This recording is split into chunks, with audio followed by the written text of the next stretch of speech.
พี่น้อยเนาะเปิดภาพมากะพอดีอยู่กับมันพอตู้บัวพาเด้อเนาะมื้อนี้ก็บ่แซ่นเป็นสะพานบุญให้กับทางผู้ใหญ่อยู่ฝั่งไทย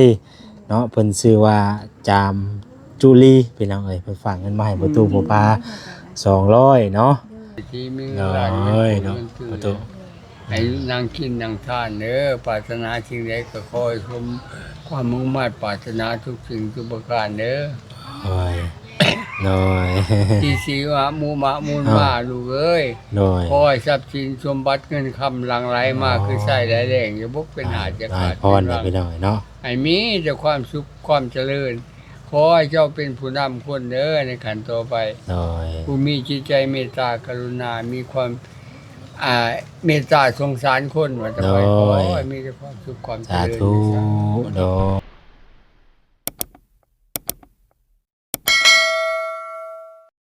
พี่น้อยเนาะเปิดภาพมากะพอดีอยู่กับมันพอตู้บัวพาเด้อเนาะมื้อนี้ก็บ่แซ่นเป็นสะพานบุญให้กับทางผู้ใหญ่อยู่ฝั่งไทยเนาะเพิ่นชื่อว่าจามจุลีพี่น้องเอ้ยเพิ่นฝากเงินมาให้พอตู้บัวพา200เนาะ บุรีบ่ จุลีจามจุลีเพิ่นฝากมาให้200แล้วก็เอามาม่าปลากระป๋องมาให้เพิ่นนำพี่น้องเอ้ยเนาะพอได้อยู่ได้กินเนาะบ่ได้บรรเทาไปซอยกันไปผู้เล็กผู้น้อย มีโอกาสได้เข้ามาทางนี้ลูกก็ได้ หลายแล้วลูกเอ้ย โดย น้อยก็บ่ทีหลายก็บ่ทีแต่ขอแต่ว่าได้นะ โดย เขา โดย ก็ดีมุกดีใจนำทางลูกก็ได้เนาะมาเยี่ยมมายามทางประตูเพิ่นตั้งแต่เฮามามื้อนั้นก็บ่ได้อันเข้ามาเลยพี่น้องเอ้ยหนทางฝนตกก็โอ้ฝนตกก็ถนนหนทางก็ถือว่ามันก็มื้นนั่นแหละแต่ว่ามันก็มาพอมาได้อะนะมันก็มาพอมาได้ น้ำคือถ้าคนนำบริสวมบ่ บ่ก็พอได้อยู่แหละทางก็ได้อยู่โดยมาได้อยู่ มาแต่สวรรค์โน่นี่ โดยลูกมาแต่สวรรค์บ่ได้เพราะ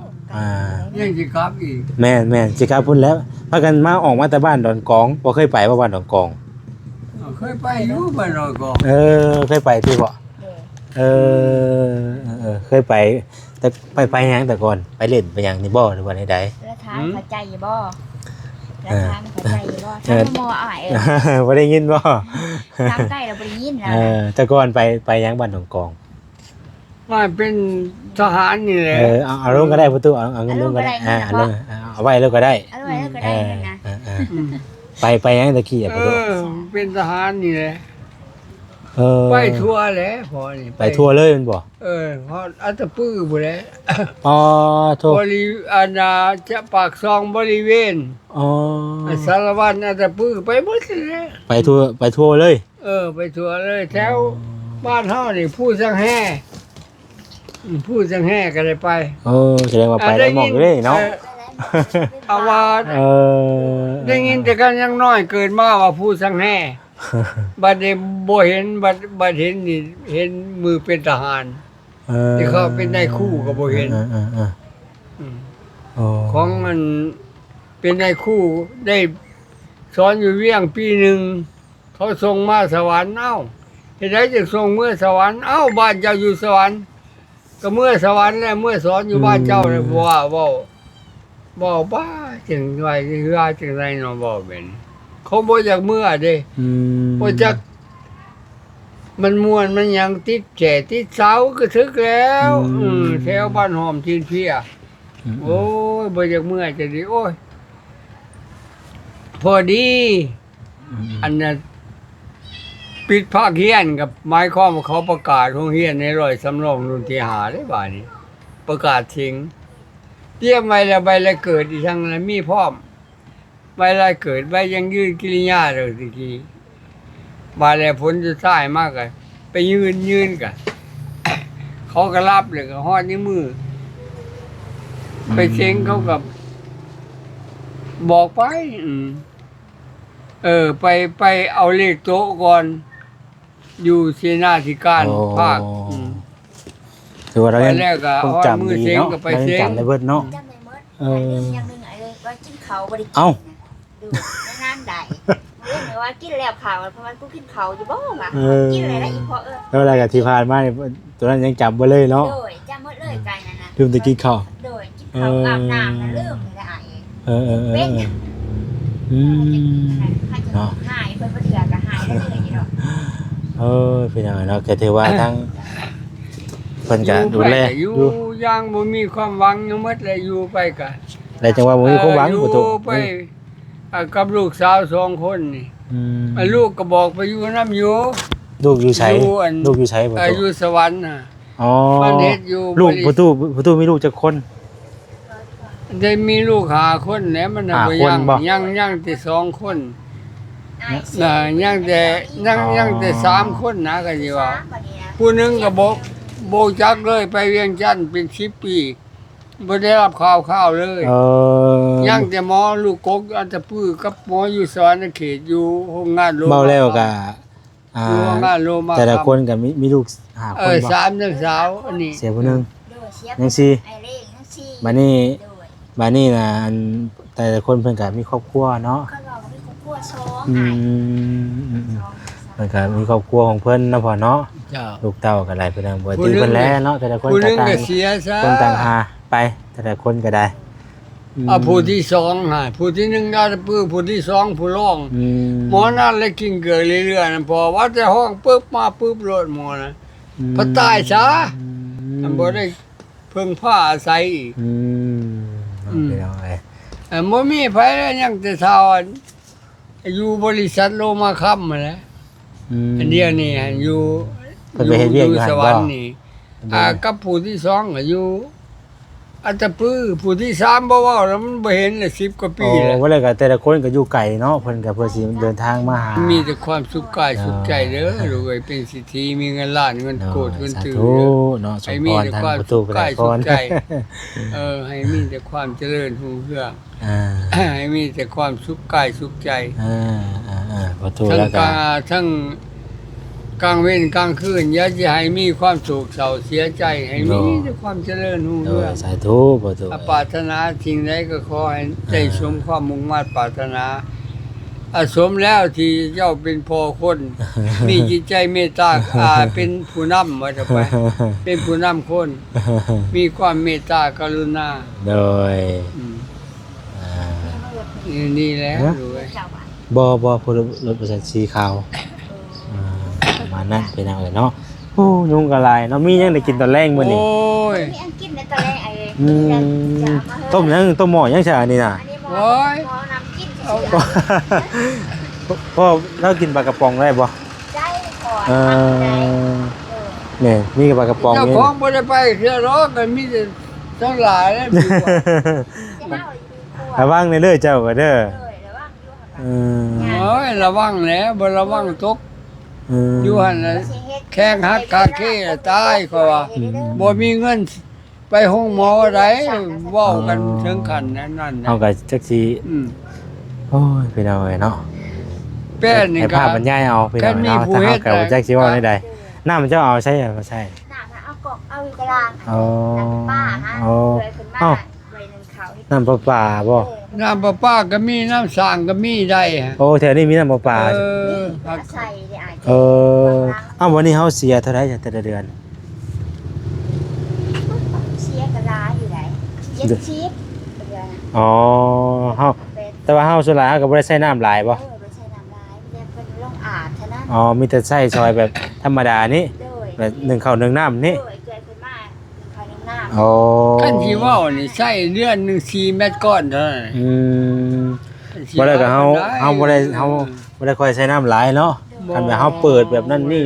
ทุกอย่างนั่น ปานนั้นเสีย เนาะ ไม่ใช่กับเปิดอยู่ เออ เออ ปานนั้นเสียหลายในเงินก็ยาแล้ว70,000พุ่นน่ะ70ปลายพัน เอ้าสมั ข้า ยว บ่ เสียห คัน ลาย บ่ แต่ ข้าวบ่ใช่แบบ อาจจะเพิ่นว่าเงินติดเงินหนีเงินหยังบ่จักนำเพิ่นดอกเพิ่นเนี่ยเก็บเท่าใดก็ให้เพิ่น คันเฮาบ่ใช่แบบนั้นก็ยากเนาะประตูเนาะมันก็บ่สะดวกปานใดพี่น้องน้ำในก็ได้อ่า คันว่ามีบ่มีก็อย่าต้องเสียให้เพิ่นให้ได้ อ๋อ เงินค่าน้ำค่าไฟ แต่ละเดือนเนาะ แท้ย่านเพิ่นตัดน่ะ ถ้า แต่ว่าเฮา ตัดแล้วโอ้ย ตัดโอ้ใหญ่เย ตั อะ ด นะ สองอย่างนี่แล้วแหละเอาบ่มีความสะดวกแล้ว เอ้ย แต่สิไปหาน้ำมันกาด ใต้ก็บ่มีได้ นี่ยังใช้เทียนอยู่บ่จ้ะนี่คือได้นี่ยังมี ไต่เจ็บบ่ไผ่บ่มา เออ เก่าไผ่ดับว่ะ ยังใต้ได้อยู่บ่จ้ะ เอ ไฟ อได้อยู่ นี่ดีแต่ว่ามีไฟฟ้าพอได้ใช้เนาะ ได้ หาในไผ่แน่ อ่า ว่าไผ่ดับก็ไต่เบิ่งแล้วได้แบบนี้นะคะอย่าซื้อใส่ไม้ อยู่กลางก็ได้ เอาใส่จะพุ่นแล้วแต่มือเขาแต่มือมาอยู่สมิธพุ่นแหละ ใจได้อยู่อยู่กลาง ตัวทางประตูเพิ่นอยู่พี่น้องเนาะแต่ว่าหลักๆอีดีก็เรื่องเข่าเนาะเรื่องเข่าเรื่องน้ำในการมองอยู่มองเศร้านี่แหละมันก็ปูพังเด้อได้พี่น้องเนาะกะว่านั่นก็อันได้ซ่อมแซมให้ประตูเพิ่นก็คือสิดีอยู่พี่น้องพอได้อยู่ได้เศร้าสะดวกสบายขึ้นเนาะโอ้ยพี่น้องเอ้ยนะสภาพการ เพื่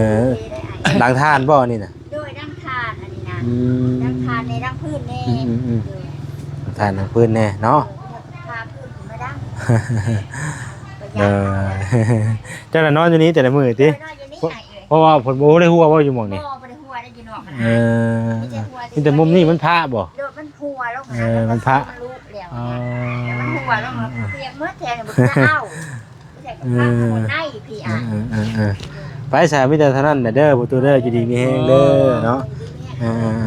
มันคำแหละประตูเอ้ยก็สิได้กลับป้าก่อนแล้วอยู่ดีมีแฮงเด้อขอให้โชคดีมีผู้รักผู้ใหญ่เพิ่นชดช่วยเนาะเรื่องความอยู่ความกินข้าวน้ำจำปาพี่น้องเอ้ยเฮาก็ถ้ามีโอกาสก็อยากเข้ามาหาทางประตูเพิ่นอยู่เนาะก็ได้มาเยี่ยมมายามทั้งของต้นเล็กๆน้อยๆและพี่น้องเอ้ย เป็นเศรษฐีมี เนา เงินล้าน เนาะประตู ให้นางกินนางทานเด้อปรารถนาสิ่งใดก็ขอให้สมความมุ่งมั่นปรารถนาทุกสิ่งทุกประการเด้อ โอ้ยโดย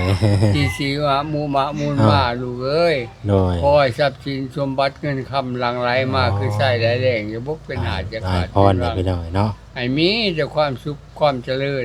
ขอให้เจ้าเป็นผู้นำคนเด้อในขันต่อไป โดย ผู้มีจิตใจเมตตากรุณา มีความเมตตาสงสารคนว่าจะไปขอให้มีแต่ความสุขความเจ สา ริญ ธุโดยขอบใจหลายๆได้อประตูเด้อประตูหมู่ผ้าพี่น้องเนาะแต่ว่าทางผู้รักผู้ใหญ่ที่ว่าอีต้นทงซานจากชนจากซอยเดินเขาเดินนำก็ยินดีเด้อพี่น้องเด้อเนาะทางประตูคนหลายๆป้าอยาก